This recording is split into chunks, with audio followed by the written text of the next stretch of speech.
particular acknowledgement to Peter Sims, my co-author on the book, who I met here just 3 years ago at a program similar to this.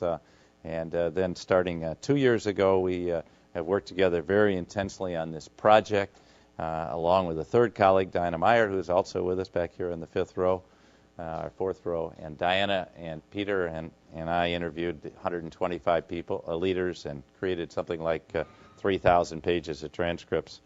But I'm particularly pleased to be at Stanford today and have a chance to share with you some of my thoughts on leadership. And my focus today will be on leadership in the 21st century, because I'm convinced that we need new kinds of leaders in this century, and I hope you will be those new kinds of leaders. I was a kid of the Kennedy era, and many of us were very idealistic when we came out of school, and I think we kind of blew it. And I'm very disappointed in my generation leaders, not just the crooks. There are crooks in every generation. I mean, Joe Naccio's on trial right now, and the jury's out, and how that'll come out, I can never judge a court of law because I'm not a lawyer. Even if I were, I would be smart enough not to judge it. But these are not the kind of leaders we want, and so I'm hoping you'll be that different kind of leader when you have the opportunities, hopefully earlier in your career, sooner rather than later, to be the kind of leaders we need to build great companies and great organizations in the 21st century. Because if we don't, I think we'll see a real loss in the business community. I left Medtronic, as you heard. I turned the CEO job over just actually 6 years now. Time flies. And when I was elected CEO, I said to the board of Medtronic that in those days I felt CEOs were serving too long. Today it's too short. And that I should not serve more than 10 years. I had no contract. I told them I didn't want a contract. And my commitment was that I would have a successor who was ready to go. It was Art Collins, who's done an excellent job for the last 6 years, and now he's preparing to turn things over to his successor. I stayed 1 year as chair of the board and then went off the board.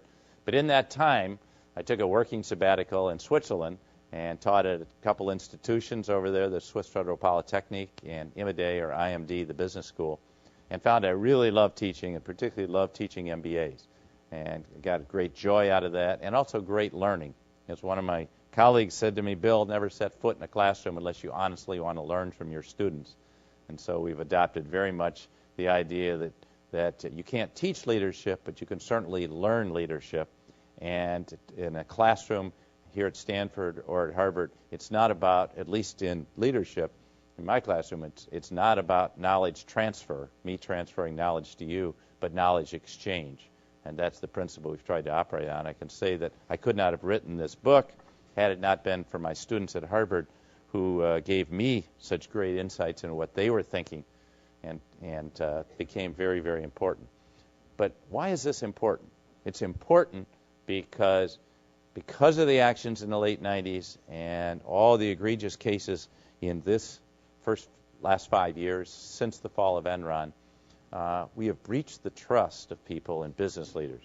Today, the Gallup polls show that business leaders are right near the bottom of the list in trust. Only 22% of the American people say they trust business executives. That's not just a problem. That's a formula for disaster. Because when we live in a democracy, most of you who are Americans tend to think of capitalism as a right. I'm a fervent capitalism. I believe it's the world's greatest economic system, and it's had an enormous impact around the world. But we will lose those rights. It is not a right. It is a responsibility. And if we don't honor our responsibility to society, we will lose those rights. Milton Friedman was absolutely wrong. He may be a Nobel Prize-winning economist, but he is wrong when he says any business person who contributes to the betterment of society, to environmental causes, gives money from his corporate charity, or worries about affirmative action is an unadulterated socialist, which he says, and we debate in my classroom. He's just flat out wrong about that. That's not right. We have an obligation. We are chartered by society. I was on the board of a French company in the 1980s when François Mitterrand, the socialist, defeated Giscard d'Estaing for the presidency of France, and immediately they carried out their election pledge. The company was nationalized along with 12 other companies. We lost our rights. Sarbanes-Oxley is a mini version of that. If we don't get this whole thing on because people complain about Sarbanes-Oxley, but the reality of Sarbanes-Oxley is that we brought it on ourselves. And the same thing with rampant executive compensation right now. If boards of directors and compensation committees Don't get control over this executive compensation.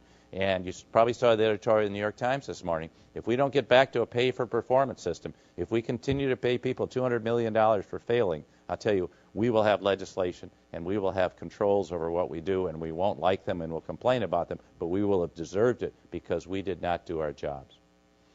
So how do we come out of this crisis? Well, we have to rebuild the trust. Business is all about trust.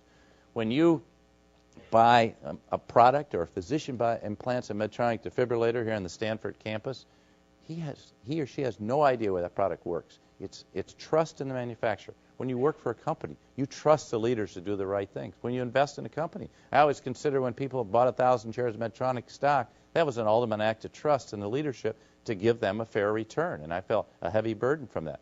But we also trust business to do the right thing by society. We have to create jobs. We have to create products of value and services of value, and any business that fails to do that will have no long-term sustainable shareholder value. If you can't create products and services that have sustainable value to your customers, you'll be out of business. So the idea that we only focus on shareholder value, short-term shareholder value, will actually, in the long run, will destroy value. And we also have to be concerned about major societal issues like healthcare, like education, like poverty, like the environment. And if we're not, I think there's a big price we'll pay. So I feel that leadership in this century must change. Why must it change? I think because the nature of people and organizations has changed. Look, I grew up, I hate to admit it, how long ago I grew up, but my father and mother lived through 2 world wars. They lived through the Depression. My father lost his job in the Depression. He paid somebody $50 to help him get a job. People just wanted a job when they came after the war. But you know, we had this idea of follow the great person over the hill, the kind of military model. And many corporate leaders operated by fear, intimidation, and we followed those leaders over the hill. Well, I can tell you, you are not going to follow that leader over the hill. Certainly not, because you should look for leaders who can empower you to lead and give you the opportunity to lead. Like Dick Kovacevich, CEO of Wells Fargo, said when he graduated from here. He said, when I came out, I didn't want to be a consultant investment banker. I just wanted to go run something. I didn't care how big it was. I just wanted to have the opportunity to go run something. You deserve those kind of opportunities, and everyone in an organization does. Today, you know, we went through this era where we dichotomized workers and managers, and I think we created a lot of problems. That's why the automobile industry has never overcome that. That's why they're in such deep trouble, at least the American automobile industry. The Japanese and German-American automobile industry that operates in the United States is not in that kind of difficulty because they don't have that dichotomy. And then finally, in the last 20 years of the 20th century, we look for the charismatic CEO, the person who could save the company. And this led to a lot of the difficulties. Look, if you want to be charismatic, don't go into business. You should go into the media, be an athlete, be a musician, be charismatic, be an orchestra conductor. But charisma is not what's called for in business. What's called for in business is character. Business is not about finding leaders with great style. It's about finding leaders with great substance. Nor is it about finding people with a great image. A lot of people said, can you recommend a CEO who has the right image for Wall Street? I said, no, because I don't think that's the kind of leaders you want in an organization. I think you want leaders with integrity. You want people with substance, and you want people with character. But here's why I think if you're going to be successful in this century, that companies and leaders must change. First of all, the apprentice system is virtually disappeared. You no longer learn how to do something from somebody who's been doing it for 25, 30 years. Right now, the workers know more than their bosses do about their jobs. I never had a job where I knew as much as the people working for me. And, so then you have to figure out how can you motivate people, give them the freedom, and bring them together as a team and enable them to do their very best work. Second of all, whether you're a minimum wage employee working at McDonald's or whether you're an engineer that has great opportunities, people today are looking for meaning and significance from their work. Sometimes we lose sight of that when we get too close to Wall Street. Fortunately, here we're 3,000 miles away because we start to think it's all about profits off other people's money. But people in organizations are looking for meaning and significance. And if organizations fail to give them that, they will not provide great organizations. Howard Schultz, who founded Starbucks, understands that. McDonald's went through a period where they didn't understand it. They're coming back now. So that's the second reason. The third reason is that people are not willing to stand in line for 10 to 20 years to get their opportunity to lead. nor should they. The best time to learn to lead is right now. Look at Wendy Kopp, whom we interviewed for our book. You know, Wendy at 21 years old founded Teach for America. She had no management experience, no leadership experience. She encountered great difficulties. After 5 years, she almost had to give it up because she was $1 million or $2 million in debt and everything was declining. Yet she had that personal, internal fortitude to stay with it and make it successful. Today, 16 years later, it's enormously successful. It's one of the most successful nonprofit programs in the last 25 years. And she's learned leadership on the job, but she had a passion for making a difference in education and providing a good education for everyone. Can she change the world? Well, not all at once, but one step at a time. And I think that's the kind of thing she's doing. So I am very much an advocate for a new kind of leader. What kind of leader is that? Well, it's an authentic leader. It's a leader that is genuine and true to who they are. It's not a leader that tries to emulate someone else. Kevin Shear, who is CEO of Amgen, said he worked for Jack Welch back in the mid-'80s, and he said at GE there was 1,000 people trying to emulate Jack Welch. He said it was bad enough working for Jack, but having to deal with 1,000 people trying to be like Jack was really impossible.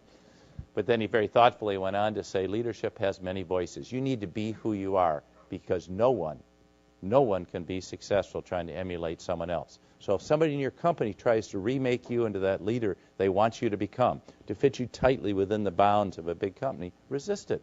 Because when you get too tightly bound, you'll change and you'll be different than who you are and you won't be nearly as effective. Your good qualities won't come out in the way they could.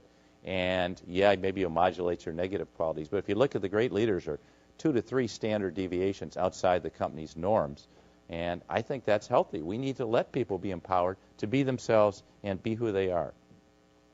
Well, let me talk a little bit about the study we did. We went out and interviewed 125 people. This is not an unbiased sample. We did not look at bad leaders. We picked out people that we thought were both authentic leaders and successful. And then we came back and assessed each of them on their authenticity afterwards. We did not try to make any correlation between their traits, characteristics, and styles, although many of my colleagues suggested we do that. But one reason we didn't is they didn't say much about that. In fact, some of my colleagues at Harvard said, well, can you find out what those traits are? And it did not, that's not what matters. Well, what does matter? What did we learn from the study? We studied 15 people minimum per decade from the 20s up through the 70s. 28% women, 8% American minorities, 12% international people. Quite a diverse sample of people. We want to look at the whole span of leadership across a lifetime. And we learned a great deal from our study about leadership and about how people think about leadership today. But the thing that stood out was the passion they found in their life stories. I'll never forget my call with Dick Kovacevic, CEO of Wells Fargo. I'd known Dick. We'd been on the Target board for a dozen years. Knew him even before that. Probably arguably the most successful commercial banker in America for the last 20 years. And so I said, Dick, what made you such a successful leader of Wells Fargo? He said, I want to talk about what it was like to grow up in Western Washington, in a town where no one ever went to college, where the people we honored, there were no business people, so the people we honored we looked up to were teachers and they were coaches. He said, I learned, no offense to Stanford Business School, he said, I learned more about leadership on the athletic field in the corner grocery store than I did in business school. Why? Well, he was an all-state quarterback, and every day as a kid, from age 11 till age 18, he played sports from 2:30 to 5:30, then he'd run home, grab a sandwich, and go to work for 3 hours from 6 to 9. Because he was trying to earn money to go to college. He had no money, and this was his ticket, if you will, so to speak, into college. Dick said, as a quarterback, I learned very quickly that if you had a team of 11 quarterbacks, you'd lose every single game. We had to have outstanding people at every position, and I've tried to take that into Wells Fargo, his words, and have that so that every person in my organization at higher levels is better than I am at their jobs. And that's the only reason we've been able to be successful. The head of mortgage banking, I could never do his job, and the head of consumer banking, I never could do her job, and so we've been able to build that strong team. In a corner grocery store, I try to replicate Wells Fargo much around that corner grocery store, your friendly local bank in every city in the West, every town in the West, and the Midwest as well. So you see him taking from that. Howard Schultz has a different story. He grew up in the projects, Bayview housing projects in Brooklyn, drug-infested, crime-ridden area, wasn't safe to be around. He tells the story, he came home when his father was 7, and he finds his father sitting on the couch in a body cast. He'd lost his job. He had a great job. His job was to pick up dirty diapers and deliver them to a central point. He'd slipped on the ice, broken his leg. He lost that day his job, his pension, and his health care. His mother was 7 months pregnant, couldn't go to work. They had no money, and his job as a little boy was to fend off the bill collectors. Very, very tough thing. Well, he saw his father lose 30 jobs. He thought his father was a failure. He just wanted to get away from his father, and they argued all the time. The day his father died, he rethought that, and he had a different understanding. He saw his father never had a shot, and he said, I want to create a company that my father would be proud to work at. That's why Starbucks in 1986 became the first American company to give health care benefits to all its workers, including part-time. Today, health care costs more than coffee at Starbucks. But he's going to be true to that because that's a basic principle on which he feels he's building the company. Not paying minimum wage, but trying to create a good environment between employees and customers and to create that consolation. He visits 24 Starbucks stores a week to see, does that still exist? You probably saw his letter to Jim Donald, his CEO, challenging his Starbucks, are we growing so fast that we're losing that old original coffee house? And so Howard is staying true to what he believes. It comes out of his life story. And I think that becomes very, very telling in the people we talk to. Andrea Jung, third person. Andrea is CEO of Avon Products today. She comes out of a Chinese-American immigrant family.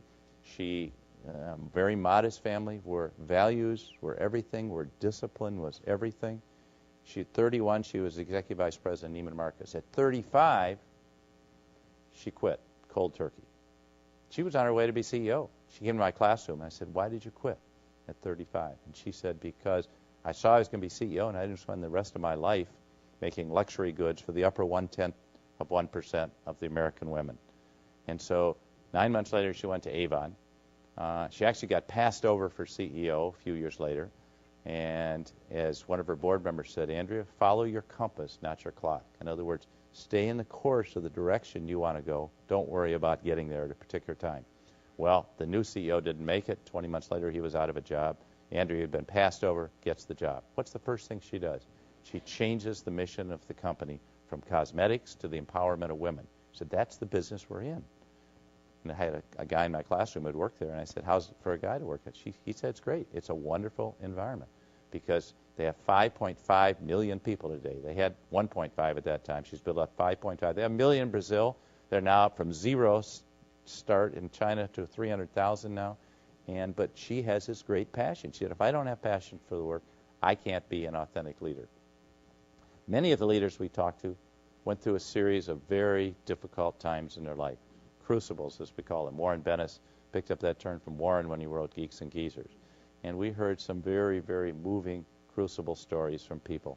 These became the time, that transformative experience, that unique experience in their lives when they really got what leadership was all about, that it wasn't about them and getting you to follow me as the leader, but realizing it's all about we. How do we create an environment where we all have the chance to flourish? In my own life, I've gone through a series of crucibles in trying to become a leader. I'm the only child of older parents. My father felt he never realized his gifts to be a leader, and so he put that burden on me. So from age 4 or 5, I'm hearing, son, don't be like your father. You've got to be different. It's hard to be different than your father when you're an only child, but that was the mission I had. And he thought I should be, CEO of a big company. Not just CEO, but CEO of a big company. He even named the companies. He suggested, since he held Coca-Cola stock since 1937, he'd like me as CEO of Coca-Cola, or if that didn't work out, I could be CEO of Procter & Gamble, or the third company was IBM. Now, it turned out I worked in summer jobs at all these companies. It was a pretty heavy trip. And so I was resisting my father, but somehow that had been internalized in my head. And I never could figure out why I wasn't getting elected to leadership or selected for leadership roles as captain of my tennis team or other things in school. And so I ran for president of senior class. I lost 2-1. So then I went away to college 800 miles away, and stood for election 6 more times, lost all 6 times. So now I'm 0 for 7. It's pretty hard to be a leader if no one wants to follow you, right? Well, finally some seniors in my school at Georgia Tech took me inside and said, Bill, there's a reason why you're losing.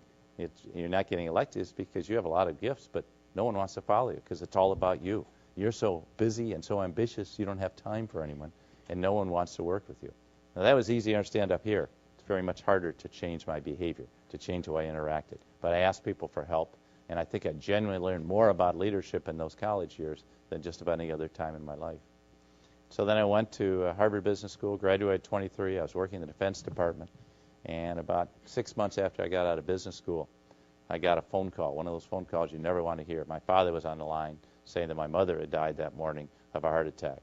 And I was closer to my mother than anyone else in my life. And for me, it was a real sense of devastation and feeling alone. Some of you may have had similar experiences, but it was time that caused me to really go deep into what's life all about. And we only have one short time on earth. What do we want it to be? And then I recovered and fell in love, got engaged, and I got a second phone call 3 weeks to the day before I was to be married. My fiance dropped dead of a malignant brain tumor, and I was just totally devastated. Fortunately, I had friends around me who came around and were there to support me through what were really dark times. But it caused me to go deep inside and say, what do I want out of my life? Fortunately, very fortunately, and a great blessing, I met my wife Penny just a month or so later, and we've been together ever since. And it was a very, very difficult time. And 20 years later, it took me 20 years at the last crucible, last I can account today, is I thought I was on route to being CEO. I thought I was going to be CEO of Honeywell. And one day, and I was on that path, and I was, it was a tough place, a little bit political. One day I was doing turnarounds, and I've always seen myself as a growth manager. And one day I was driving home, and I looked at myself in the mirror. It was a beautiful day like today. And I finally, for the first time, acknowledged I was miserable. I was totally unhappy. I was not turned on by Honeywell's businesses. I finally recognized that the company was changing me more than I was changing it, and I was becoming a different person. Why? Because I was on an ego trip to be CEO of a really big company. I went home and talked to my wife and asked her what she saw. And I've been trying to tell you that for a year. You just didn't want to listen. She was right. So Medtronic had asked to join the company 3 times over 10 years. It was a little company growing to a mid-sized company, and I turned them down just about 6 months before because I think Medtronic, in my mind, was too small for my ego. And I thought, wow, this image ideal, I'm going to be head of a really big company. Medtronic was not that. Well, when I called Medtronic back and talked to the company and thought about what it really was with this wonderful mission I learned from the founder of restoring people to full life and health, I realized this is where I should have been all along. And I'll never forget the day I walked into Medtronic. It felt like I was, for the first time, it felt like I was coming home to a place I'd never been before. You ever been in that place where you feel like, hey, I can really be myself here? This is the real me. I can be who I really am. I don't have to be something different. I can contribute here. People appreciate me for who I am. And it was just a wonderful feeling, and it was a great blessing to have that experience. So through those crucibles, I think we find our purpose in life, and that's where I should have been all along. And fortunately, Medtronic was able to grow up into a pretty good-sized company, but that wasn't what it was all about. In fact, I've always thought the thing I'm proudest of at Medtronic is that we went from restoring 300,000 people a year to new patients to full active lives to now about 8 million. And I think of all the things, it's not the market cap or the earnings or the revenues. It's really captured in that phrase. So from that, I think we learn from a lot of our leaders that your life story becomes very important because it gives you your sense of true north. And I think all of us in this room know what we really believe if we think about it at a deep level. But we're worried that when we go off into the business world, we're going to get pulled away from that. We're going to be pressured to do something different. We're going to be forced to make the numbers. One of the people in the study talked about when, he'd only been out of business school 4 months, and actually called me and said he was ready to quit. I said, why are you going to quit? You've only been there 4 months. He said, because my boss is asking me to move the numbers around because we got a client presentation and we want to impress them with how this company is. And he said, I refuse to do that. I said, don't quit. Hang in there. But don't go beyond your values. But he had that early values test. He stayed true, but he was worried that he was going to lose his job, and sometimes people do. Because are you going to be subjected to those pressures? Yes. Will you get pulled off course?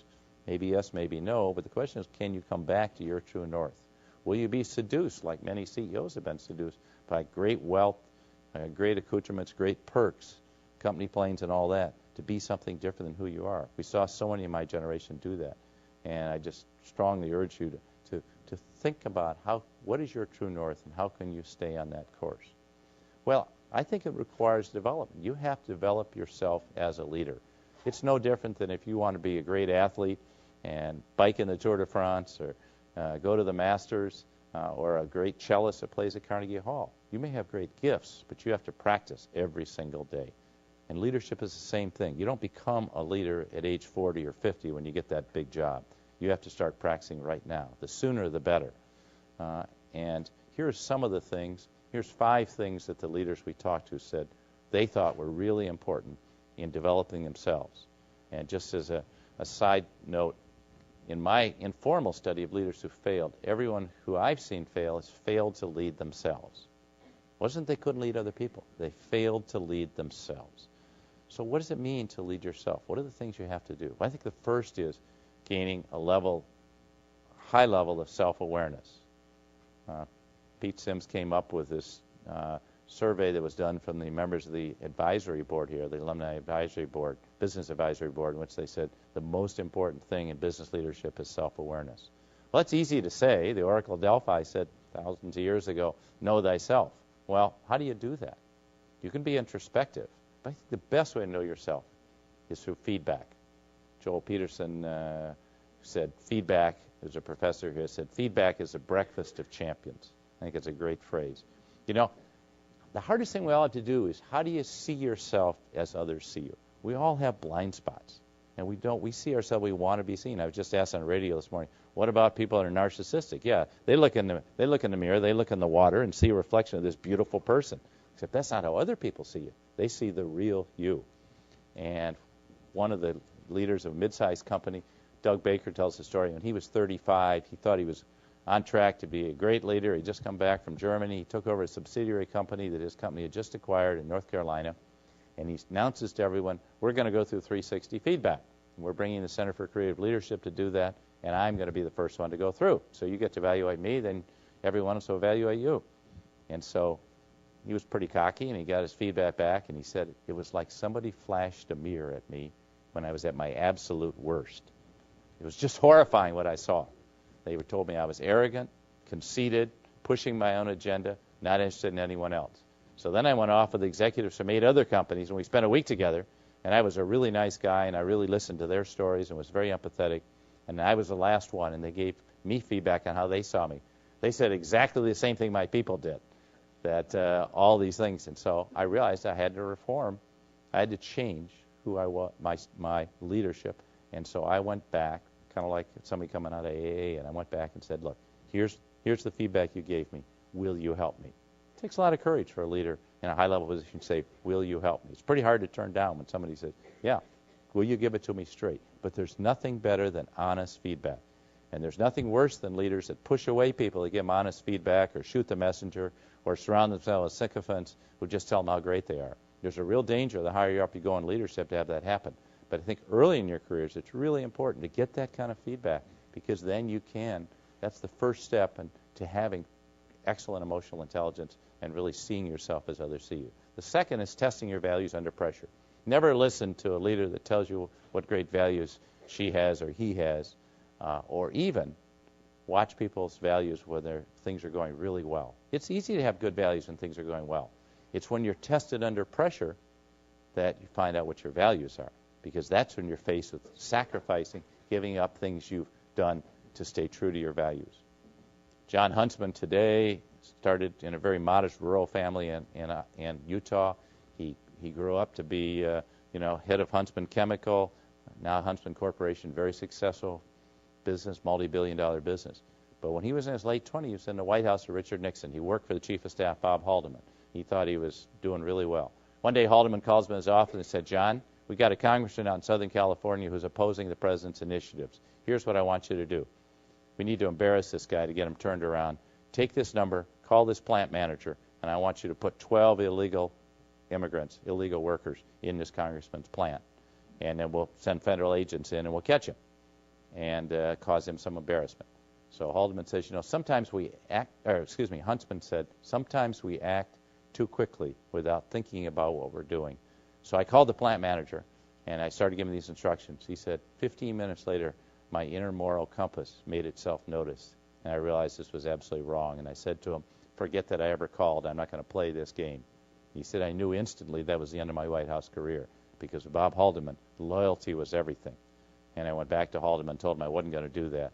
And with it, I had to resign because, but at least I was true to my values. And years later, when he was facing bankruptcy, he was indeed true to his values and stayed true to his integrity. But it was that early life experience, I think, that he was able to project forward throughout his life.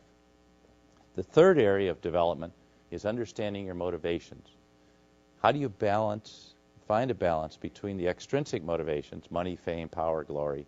We all like that. We all like recognition of our peers. We like good grades. We like good salary or salary increases, like bonuses.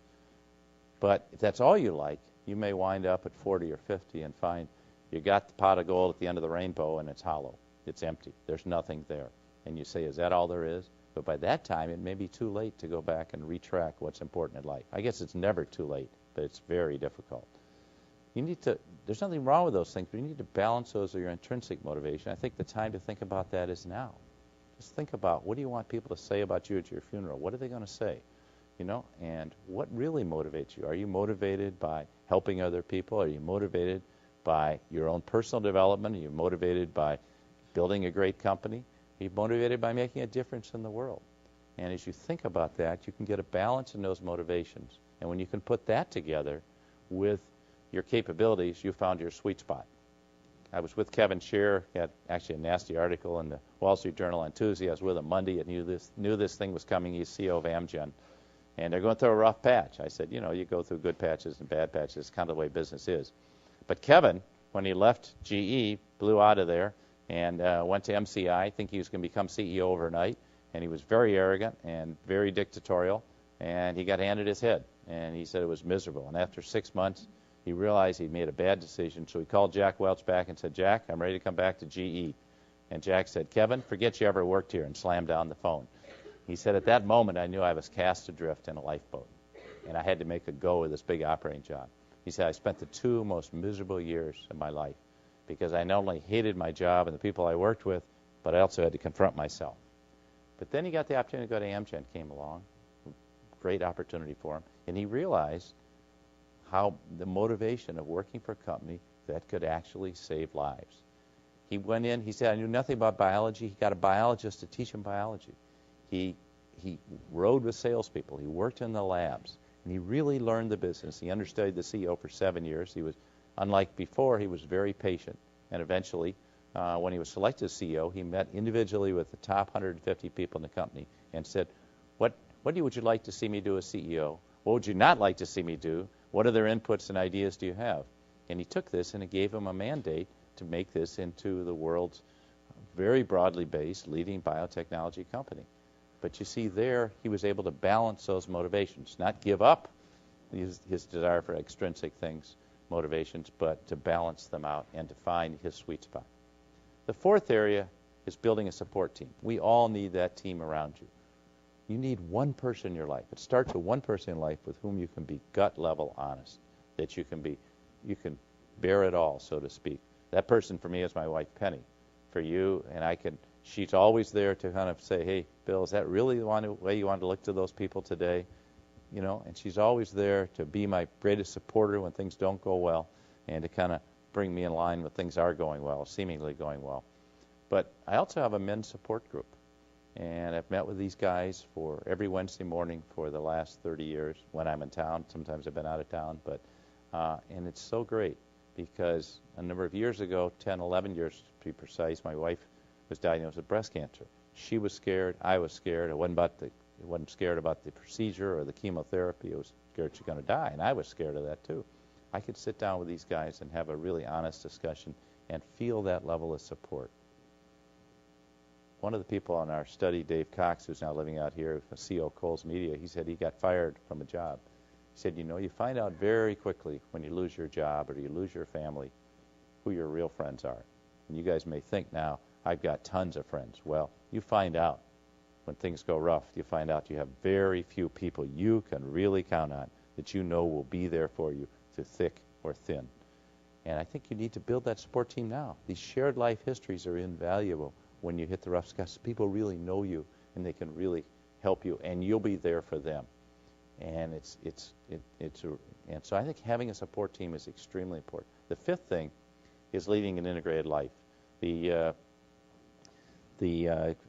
people, my students at Harvard, number one question they ask, and in fact, I spend about 2 to 3 hours a day talking with students in my office, not about the course, but about the answer to the question, can I have a successful career, a successful work and home life balance? Many of them saw their parents and their parents' generation sacrificing their families for the job. And they know in their early jobs, before they go to business school, and I'm sure many of you have had this experience, that your employer will extract every hour you'll give them. I was with a member of our extended family the other day, and he was working 120 hours a week. And he knows it's not sustainable, I know. But you can't have a life. You can't sustain that. But I think it's really important to think now about what kind of life do you want to have and put boundaries around your work. Put boundaries around, think about how much time you want to devote to yourself, to your family, and to your community, to getting out engaged in your community. If you don't do that now, you're liable to get yourself in a pattern where you can't pull back because you like what comes from that super long work week, but then you burn out at 40. And now you're going to live till 95. What are you going to do for the next 55 years? And it's important to think about that now. I coached soccer for 13 years, youth soccer for my son's teams. It was one of the greatest things I ever did.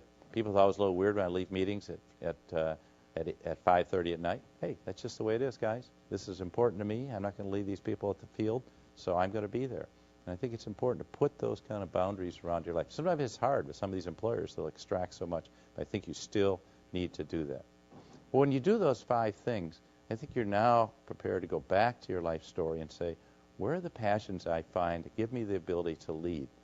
Andrea Jung said, and that gives you purpose or leadership. And Andrea said, if people can't see that I have passion for this business, I can't be an authentic leader. I can't be an empowering leader for them.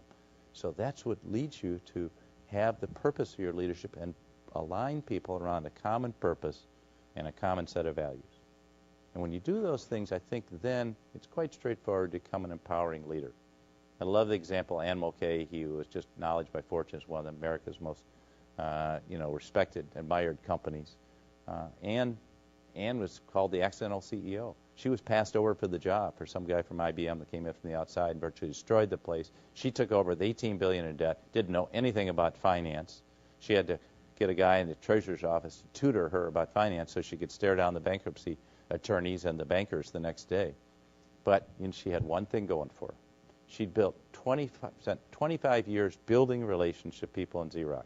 And she, too, met with the top 100 people. The first 2 quit, but the other 92, when she asked, and then there are 98, said, are you willing to stay with me, stay with us, to restore Xerox to a truly great company once again? And they made that commitment and stayed together, and they're now well on their way to doing that. They've averted bankruptcy, but they're well on their way.